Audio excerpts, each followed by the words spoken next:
Bismillah, Assalamualaikum warahmatullahi wabarakatuh. Perkenalkan, saya Frismi Fatur Rahmi Firmansyah, kelas 7 BIAT, akan mempresentasikan materi tentang itnab dalam ilmu ma'ani. Apa itu itnab? Itnab secara bahasa memiliki arti menambah, memanjangkan, memperbanyak. Adapun secara istilah, ziyadatul lafzi 'alal ma'nal faidah, menambahkan suatu lafaz atas suatu makna karena tujuan tertentu.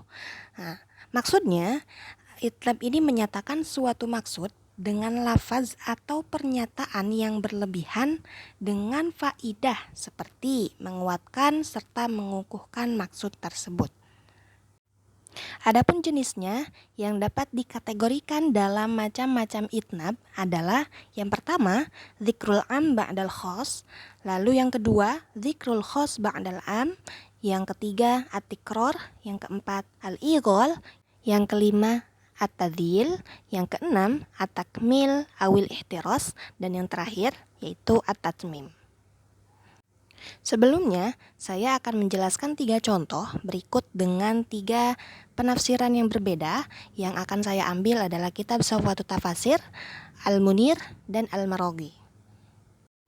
Contoh yang pertama diambil dari dzikrul am ba'dal khas, yaitu menyebutkan lafaz yang umum setelah menyebutkan lafaz yang khusus. Contohnya terdapat dalam Quran Surah Al-Baqarah ayat 238. A'udzu billahi minasyaitonir rajim. Hafidzu 'alas salawati was salatil wusta wa qumu lillahi qanitin.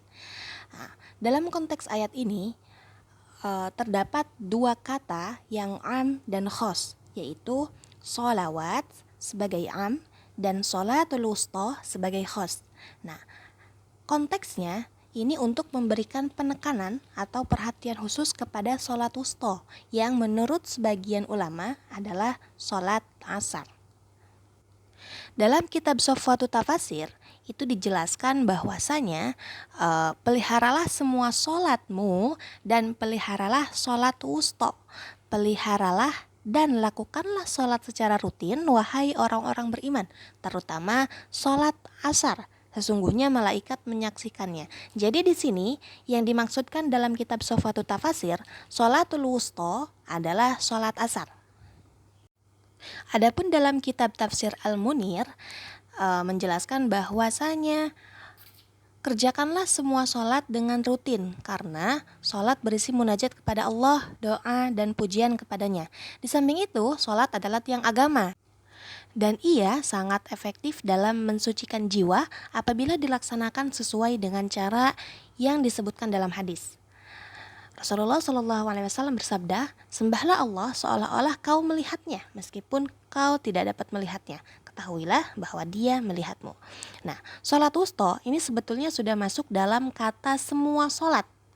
Namun, secara khusus Allah menyebutkannya tidak lain untuk mengingatkan manusia akan kemuliaannya di antara sholat-sholat lain. Nah, tak peduli apakah yang dimaksud dengan sholat wusta adalah sholat zuhur, sebagaimana yang ditarjih oleh Al-Qurtubi, lalu sholat asar, sholat subuh, sebagaimana yang dikatakan oleh Ibnu Abbas, Ibnu Umar, Ibnu Umamah, dan Ali, maupun sholat-sholat yang lainnya. Nah, mengenai maksud sholat wusta ini ada 7 pendapat ulama, dan Ibnu Arabi lebih memilih pendapat bahwa penentuan sholat yang mana yang dimaksud dengan sholat wusta tidak dapat dilakukan. Adapun dalam kitab Al-Maraghi, dirikanlah sholat seluruhnya secara terus-menerus, sebab sholat itu merupakan munajat kepada Allah dengan berdoa dan memuji kebesarannya sebagaimana yang dinyatakan oleh hadis. Wa'budullah ka'annaka tarahu fa in lam takun tarahu fa innahu yarak. Ini hadisnya sama dengan tafsir Al-Munir tadi, yang berarti sembahlah Allah seolah-olah engkau melihatnya, dan jika engkau tidak bisa melihatnya maka sesungguhnya Allah melihatmu. Dan apabila engkau telah mendirikan sholat dengan sebenarnya dan tepat seperti apa yang telah diperintahkan oleh agama, maka sesungguhnya sholatmu dapat menahan dirimu dari perbuatan keji dan munkar, serta memelihara jiwamu dari kejahatan dan perbuatan dosa. Apalagi sholat asar, yaitu ketika orang-orang telah selesai melakukan pekerjaan masing-masing. Maka pada saat itulah mereka memohon kepada Allah agar Ia memberi taufik kepada dirinya, keluarga, serta sanak family dan tanah airnya. Kemudian bersyukur kepadanya atas segala nikmat yang telah dianugerahkan kepada mereka. Dapat kita simpulkan bahwa kitab Al-Maraghi dan Safwatut Tafasir itu memiliki penafsiran yang sama, yaitu memaksudkan sholatul wusta kepada sholat asar. Adapun Al-Munir, ia tidak peduli sholat apapun yang dilakukannya, yang terpenting itu sholat. Selanjutnya, zikrul khas ba'dal am, yaitu menyebutkan lafaz yang khusus setelah lafaz yang umum. Di sini saya ambil contoh dalam Quran surah Al-Hijr ayat 87. A'udzubillahi minasyaitonirrajim. Walaqad atainaka sab'am minal mathani wal Qur'anil azim. Sungguh kami benar-benar menganugerahkan kepadamu 7 ayat yang dibaca berulang-ulang dan Al-Quran yang agung. Nah, di sini lafaz khosnya adalah sab'am minal mathani dan lafaz am yaitu Quranul azim. Dalam kitab Safwatut Tafasir, maksud dari sab'am minal mathani ini merujuk kepada surah Al-Fatihah. Disebut demikian karena Al-Fatihah dibaca terus-menerus secara berulang-ulang dalam sholat. Namun pendapat lain, 7 tersebut adalah 7 surah yang panjang-panjang. Namun yang pertama itu lebih rajih. Tafsir Al-Munir tidak jauh berbeda dengan penafsiran dalam kitab Safwatut Tafasir, yaitu menyebutkan maksud dari Sab'ul Mathani adalah surah Al-Fatihah yang kemudian memiliki 7 ayat dan selalu dibaca dalam setiap rakaat sholat. Ada pendapat menyebutkan bahwa Sab'ul Mathani adalah 7 surah yang panjang, yaitu Al-Baqarah, Ali Imran, An-Nisa, Al-Ma'idah, Al-An'am, Al-A'raf, Al-Anfal, dan At-Taubah. Karena di dalamnya diulang-ulang penyebutan sejumlah kisah, hukum-hukum, dan hudud. Ada pula yang mengatakan bahwa maksud Sab'ul Mathani adalah Al-Quran secara keseluruhan. Dengan begitu berarti pengatofan kepada kalimat. Dan dalam tafsir Al-Maraghi menyebutkan bahwa makna dari sab'um minal mathani itu adalah surah Al-Fatihah secara khusus karena keutamaannya yang lebih.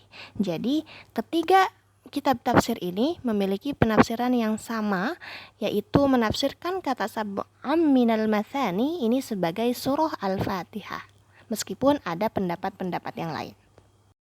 Selanjutnya yaitu at-tikrar atau pengulangan.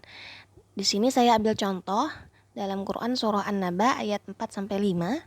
A'udzubillahi minasyaitonirrajim. Kalla saya'lamun, tsumma kalla saya'lamun. Pengulangan pada 2 ayat di atas ini bertujuan untuk menegaskan pentingnya konsep yang disampaikan, yakni berbagai tanda kekuasaan Allah di alam ini yang merupakan nikmat Allah kepada umat manusia. Dalam Safwatut Tafasir ini dijelaskan bahwa ini adalah larangan dan pencegahan, yakni hendaknya orang-orang yang mendustakan itu berhenti saling bertanya mengenai ba'ats, sebab mereka akan tahu hal yang sebenarnya ketika mereka melihat ba'ats benar-benar terjadi dan mereka melihat akibat tindakan mereka menertawakan hal tersebut. Nah, taukid atau penegasan terhadap ancaman disertai dengan pernyataan yang menimbulkan perasaan ketakutan. Mereka akan tahu siksa dan hukuman yang menimpa mereka. Kemudian Allah mengisyaratkan dalil-dalil. Lalu dalam tafsir Al-Munir ini maksudnya mereka tidak berselisih mengenai keberadaan hari kebangkitan. Nah, hari kebangkitan memang benar-benar ada dan tidak perlu diragukan lagi. Orang-orang yang mengingkarinya kelak akan mengetahuinya sebagai akibat dari pendustaan mereka terhadap hari tersebut. Kata kala merupakan penolakan atas mereka. Kemudian penolakan tersebut diulangi pada kalimat kedua. Dengan demikian, maksudnya adalah hendaknya mereka berpaling dari kekufuran dan pendustaan mereka. Sesungguhnya, dalam waktu dekat mereka akan mengetahui perkara sesungguhnya jika mereka telah mendapatkan siksa. Ini merupakan ancaman yang sangat menakutkan. Para ulama balaghah berkata, pengulangan penolakan dengan disertai dengan ancaman merupakan dalil bahwa ancaman tersebut sangat dahsyat. Dan dalam huruf tsumma terdapat indikasi bahwa ancaman kedua lebih berat daripada ancaman pertama. Dalam tafsir Al-Maraghi, hendaknya mereka menyadari kekeliruan keyakinan mereka selama ini. Jika tetap berpegang pada keyakinan yang salah itu, maka mereka akan mengetahui kenyataan yang sesungguhnya ketika ditimpa azab dan siksa. Dan nyatalah bahwa apa yang selama ini mereka pergunjingkan dan merupakan bahan tertawaan dan ejekan benar-benar terjadi. Selanjutnya Allah menghukum ancamannya dengan firman-Nya, kalla saya'lamun tsumma kalla saya'lamun. Pengulangan perhatian bernada ancaman ini merupakan bukti bahwa ancaman pada ayat ini sangat berat saksinya. Terima kasih, saya cukupkan sampai di sini. Mohon maaf apabila terdapat kesalahan. Wassalamualaikum warahmatullahi wabarakatuh.